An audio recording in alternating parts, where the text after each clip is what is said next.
Good afternoon, everybody. Welcome to HPC now means high personal computing. Well, my name is Ricardo G. I'm Enterprise Solutions Architect at AWS based in São Paulo, Brazil, where we have the South America region. And today we have a very interesting use case from ONS on HPC Cloud. And I'll do a very brief introduction on the key concepts and benefits of shifting from the on-prem traditional environment to AWS Cloud. And then I'll have the pleasure to introduce Sergio Mafra from ONS, and he will talk about his journey to AWS Cloud. So when we think about enterprise companies in general and the key motivations to move to the cloud, as Andy Jassy told yesterday on the keynote and also today from Werner, the key advantage of moving to the cloud is flexibility and agility. And for HPC, it's no different. So you also have and gain a lot of benefit from moving from the traditional on-prem environment to the cloud by the flexibility, agility, and time to market. And when we start thinking about using HPC as an utility, so it's very completely different model from the on-prem. You're used with capital expense model, high upfront costs, maintenances, and it takes from weeks, if you are very optimistic, to months, and in some cases in Brazil, a year to get your cluster installed. You have to negotiate with all the different providers to get your cluster set up. And with AWS, you just can turn on your cluster and create the cluster specifically for your jobs. And it's in a pay-as-you-go model. You pay for only what you need, and also we have multiple pricing models. And the first thing when we talk about the HPC cluster and you begin looking at it is how you do capacity planning. So basically, in the traditional environment, you have to do a lot of guesswork. And either you are wasting resources and having capacity idle, or either you're having customer dissatisfaction. And with cloud, basically, you have elastic resources that can match your demand. So you don't need to waste or have customer dissatisfaction. But specifically for HPC workloads, what does it mean? It's even worse. Because when you buy your cluster, you have the ability to launch your jobs at that time if nobody is on the queue. But what if you have a lot of people on the queue? Maybe you have a couple hours on your job scheduler to run your job, and that's okay for you. But if you have a lot of people on your job scheduler, that can be a problem. So we have customers down there in Brazil that basically are on the lower priority end of the queue. And by the time they get to be processed on the HPC cluster, the results doesn't even matter for the business anymore. So basically with the cloud, you have the freedom of constraint, and basically you can create different clusters at any time in parallel, and also combine. So for some clusters, you can still have your job scheduler, but you can control the length of the queue, and for others, you can have the specifically right size of cluster for that job. And this is only possible to be done because of the scalability of AWS. So in a very short period of time, you can go from 0 to 1,500 cores and then go back to 10 or 600 cores. So this was done like in 72 hours. And another interesting use case from one of our partners is from Cycle Computing, which they did what they called the mega run last year. So they used almost 17,000 instances around 8 regions and used almost 156,000 cores. And they spent only $33,000 instead of investing on a 6-8 million cluster. And today, I think they have a talk tomorrow in which they will update the mega run and with new data. So the message on flexibility and agility, HPC on cloud, basically you can have multiple clusters with multiple different sizes at the same time, and you can balance your workload with the cluster. So it's a whole different model. Another thing that changes and shifts from the on-prem to this new normal is the cost optimization. So traditionally on the HPC on-prem environment, you can't do any cost optimization. Basically, you do your procurement on the beginning, and then you are bound with that hardware from 3 to 5 years. But with AWS, we have different purchase models. So from the on-demand pay-as-you-go, if you turn it on, you pay for it, and if you turn them off, you just don't need to pay for it anymore. We have what we call the reserved instances, which is good for the baseline, for that capacity you already know that you're going to use from 1 to 3 years. So for that capacity, if you make a reservation and you know that you're going to use from 1 to 3 years, you help Amazon do our own capacity planning. And in return, we give you a significant amount of discount for that. And also we have the spot market, the spot instances, which are very, very good and perfect for HPC, big data, and also the batch processing applications. So the spot market, basically, we put all the unused capacity from AWS and in this market, and you can set up what the maximum amount of money that you're willing to pay for this instance type. And what happens is that you pay the market price. For instance, if you're willing to pay up to $1 for that instance type, you start paying what the market is right now from 5 cents to 10 cents. And then if it goes above $1, for instance, 1.05, it will turn off your machines. And we are launching this on the reInvent, a new feature for the spot instances, is that when you turn them off, we will give you 2 minutes to checkpoint your code. So this will be available soon in the next couple months. So the ability to checkpoint, you will have 2 minutes to do your work and get more advantages of using the spot instances. And the cool thing about these different models is that you can combine them to reach the lowest cost for your clusters too. So you can, for the baseline, use the heavy utilization reserved instances, and on the middle and the top tier, you can combine both spot and on-demand instances, so you can reduce your overall cost. Another thing that is interesting, and we always tell our customers, is that you should, as an AWS customer, avoid at all costs spending or wasting resources. And that's why we have more than 30 different instance types. So we have the standard, which is very well balanced between memory and CPU. We have instances with a lot of memory, then CPU and vice versa, and instances with high performance for cluster compute. So you don't leave capacity or CPU idle or not using all the memory. You change the instance type if you need it.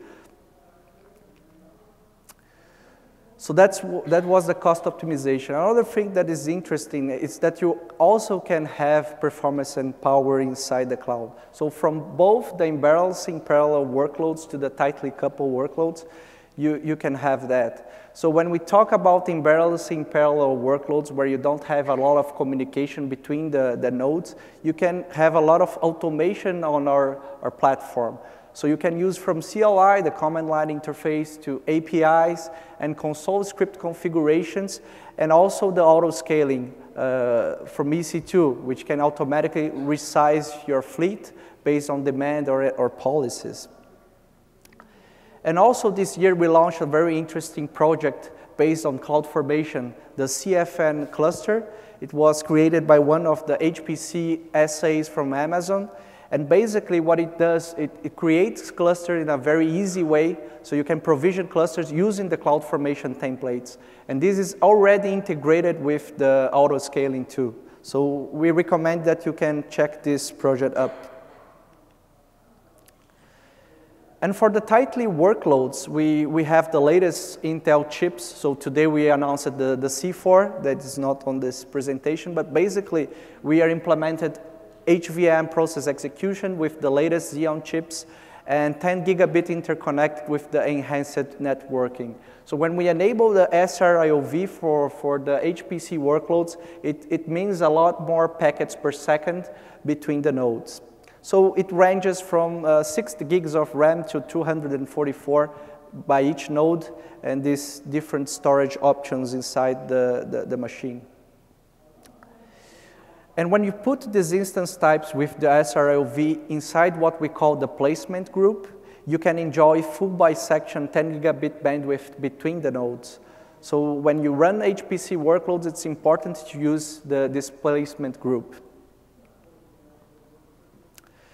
And for those who run HPC workloads with GPU, we have the CG1s, the older instance types, which has 2 NVIDIA Teslas, the M20s, and the G2 instance, which comes with the NVIDIA Kepler, the K10s. So to run CUDA or OpenCL, it's very easy to do that with our instance.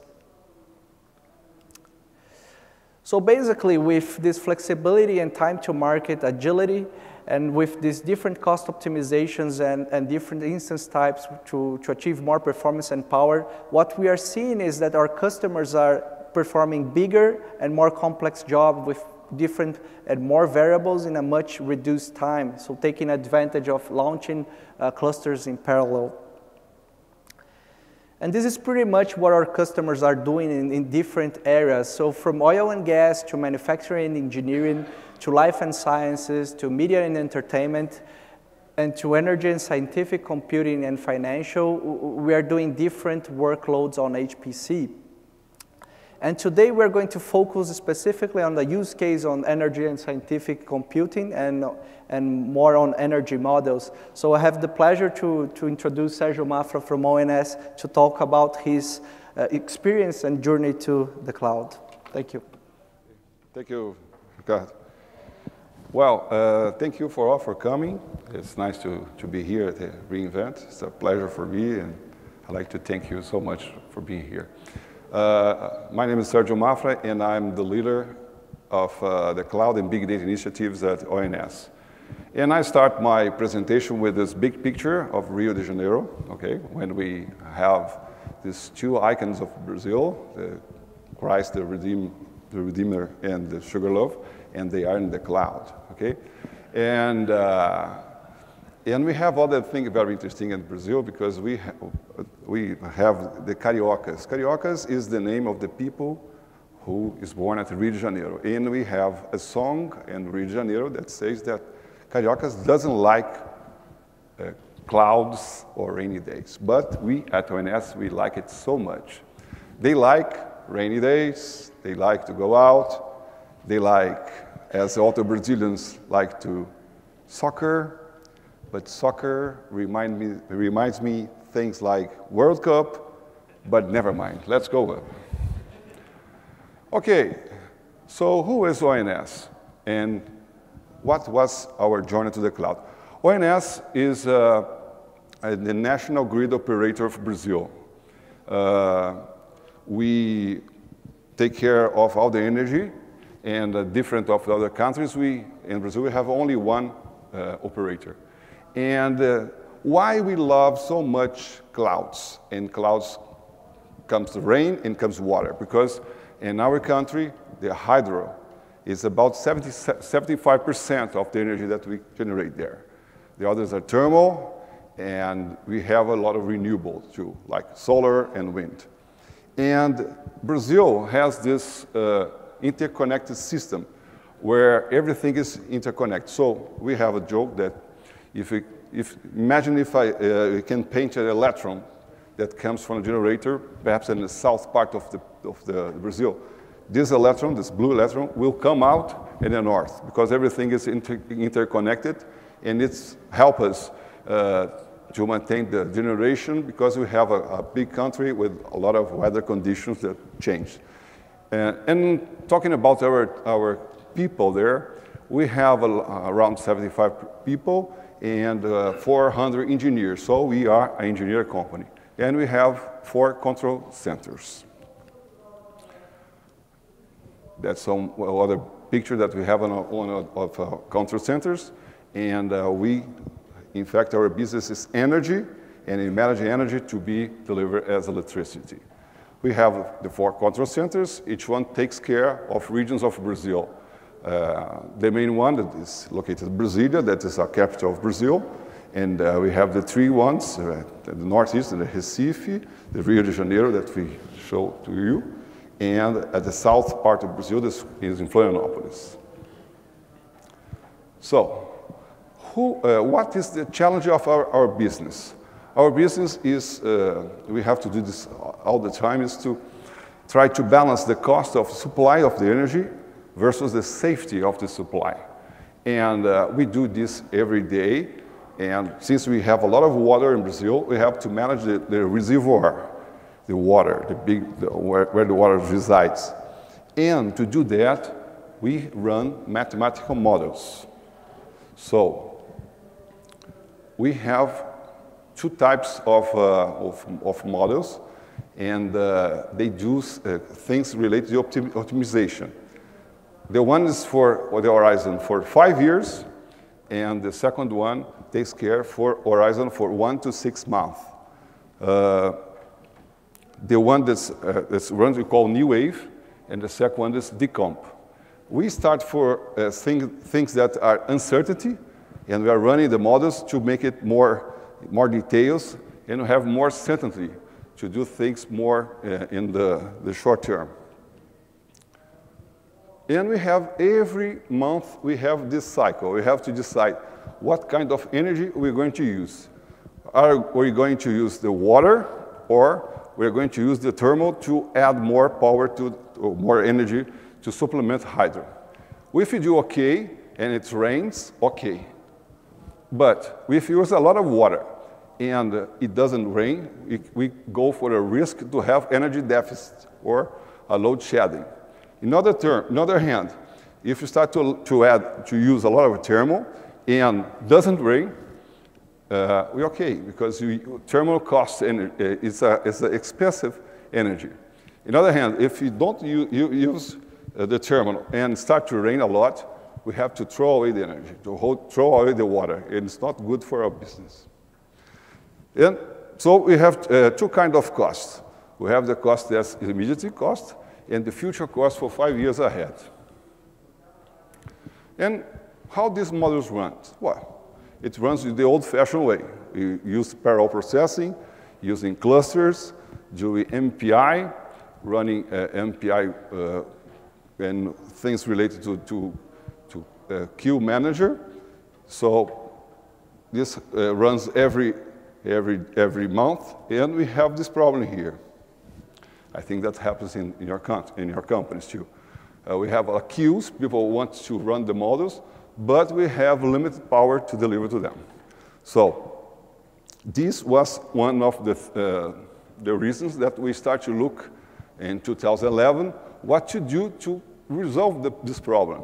Because we have two teams, one for one model and another for another model, fighting for the cluster. So we decided to take a look at the Amazon, or the cloud. So we found that cloud was good for HPC. Why? Because we have elastic environment. So you can grow the processing power. We have a limited processing power. It's very good for what we live or what we experiment every day. That is unexpected loads. So every time we have to do things that are not planned. On the other hand, we have low data transfer, because in Brazil, the internet is not good as we have here. So since you transfer low amount of data between the cloud, we have no problem with that. And we have the variable and write cost. So what I mean is clusters are very expensive machines, and they are very specialized machines. So they run only for models, not for the other things in the company. So when you have to buy this huge server, generally you cry, because it's very expensive. It's not going to be used by another applications in your company. But when you go to Amazon or any cloud, we have to do work, because Amazon only delivers the raw computer power. You have to install the software, you have to create the AMI, you have to manage the key management, you have to do all the file sharing, you have the configuration management. So we look at the market and we found this tool. It's called MIT StarCluster. I don't know if you, I'd like to understand here or ask, who knows about MIT StarCluster here? Oh, a lot. Okay, so I'll run faster here. So it's open source. It's under active development. In fact, it was in version 0.95.5. It's now in 0.95.6. It's very easy to install. It's simplified the management of the Amazon AC2 clusters, and have a lot of things that comes prepared, have shared disk volume. You have all the libraries that you want, and I'm expecting to have in very near days a new version that will take care of the new C4, because for us that deals with the cluster, when Amazon delivers a new machine, everybody gets happy. And it's very interesting because it's VPC ready, so you can deliver your cluster as part of your configuration in your network. Well, one of the things that's very important for us is to have multiple clusters at the same time. So you can run, in case, several mathematical models at the same time, or several cases of the same mathematical models at the same time. So this is very important for us. In this case of StarCluster, everything goes in the config file, where you define the credentials of the AWS, you define the keys, you define the profiles of the cluster, so you define the plugins that you want to use. So this config file is very important. And you have only one command line interface, so if you want to create a cluster, you only issue StarCluster, start the name of the cluster that you name it. You can add more nodes, and you can stop the cluster, you can terminate the cluster using only one command. Well, and how about our journey? Since we live or we work in a very conservative environment or very conservative sector, this electrical sector, to change things that it remains unchanged for several centuries is very difficult for us. So when we started to try to explain this project for our directors, the first reaction was that this will produce different results. No, you can run in the cloud because it's not going to be the same that you have inside our company. This is not available because our internet is not good. When you need the most, it will be lost. And the third one, it's not secure. People outside are going to hack our results. So we have this barrier, huge barrier in front of us. So what is the thing that we can do to change the culture? Well, we have to show the results. The only thing that you must do in this situation is if you have something to show to them when they need it most. And it happens in 2013, last year. We have this situation when the Ministry of Energy told the ONS to change the model because we are running on a dry season, so we have to change. And we have to do it in very fast fashion. We have to do it in 2 weeks.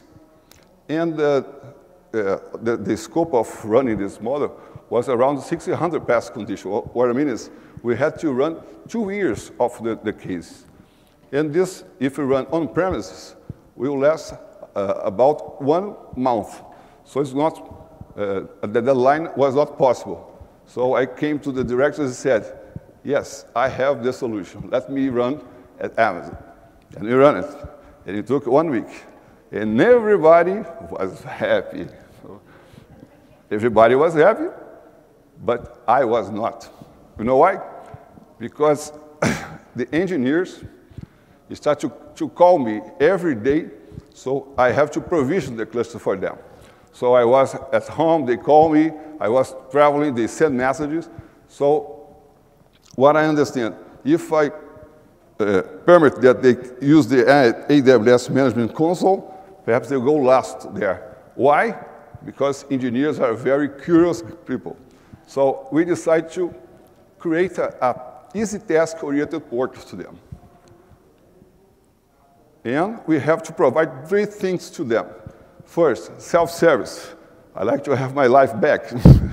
Second one, we have to make a user's control of that. And third one, we have to have accountability of that. What they are using, because they are thinking that everything was free. And it was not. So we built this portal here.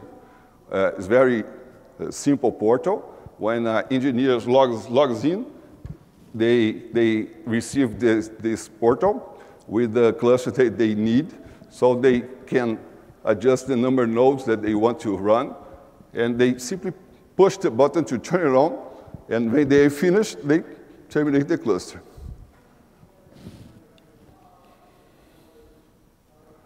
But the second thing was, they are very happy, but they are letting the cluster running unattended with no load. So we are paying for a thing that was nothing used. So we decided to create a feature that StarCluster has, that is a load balancer that kills the cluster if there's nothing running on the queue for after 45 minutes. And the third thing was we start to tagging everything in the cluster. So at the end of the month, we can show to them who is using and what is the cost of this usage. We use a plugin that StarCluster has that you can do it and can tag everything on the StarCluster. This is the portal architecture that we decided to develop. We use the StarCluster as the middle one. We are using Django and Python to make things available to the user. And we use Angular and Bootstrap to make things like fluid, so they can run the portal on a smartphone or an iPad. So they are very happy with the portal architecture. This is our cluster running at work. They use the controller using the portal, so they can provision the cluster the size that they want. They run it now inside our HPC, inside the VPC. And we are using currently the C38 extra large machines. In terms of security, we deploy the cluster on our VPC. So everything is running OK, and the security is happy too. And as lessons learned, first, we have change of times. The IT people like to call the service by name. They love the service. So, but this is changing to infrastructure as code.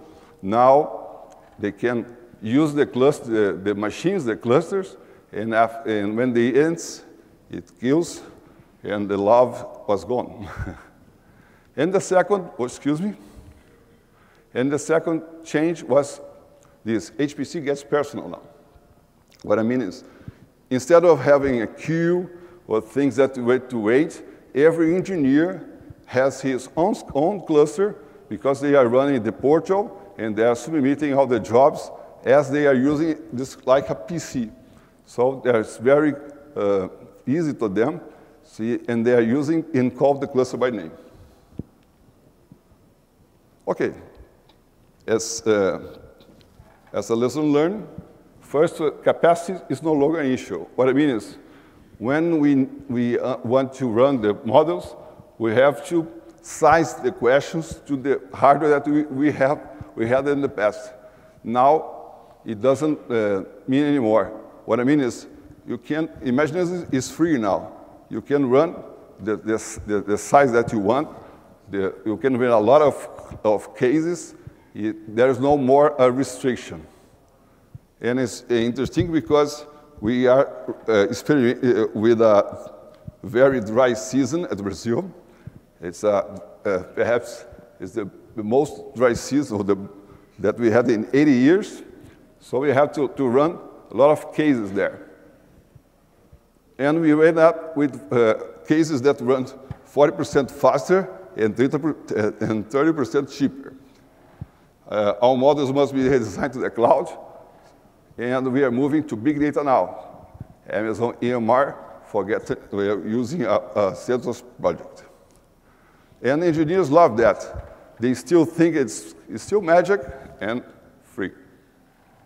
That's all, my friends. Thank you very much.